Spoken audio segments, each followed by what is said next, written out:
Здравейте на всички, Слав Славов. Искам да ви представя три ножа.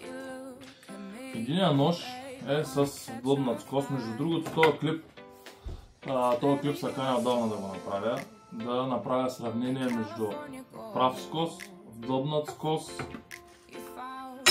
и S-Grind. Как работят различните скосове. Сега, това е работата на правия скос. Избрал съм краставица, защото краставицата най-много ме хвърчи. Целта на това видео искам да покажа предимството на S-Grind.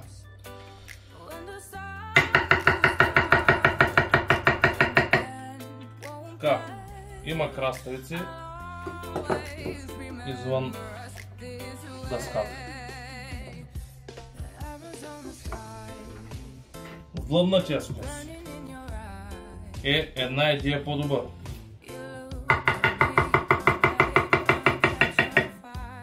Така.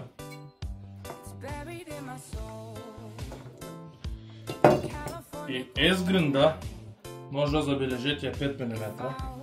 S-Grind, това ме харесва, че остава всичко на дъската.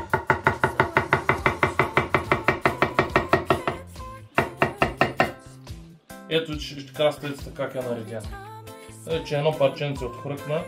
Това е нормално, но не като при правия скос първия.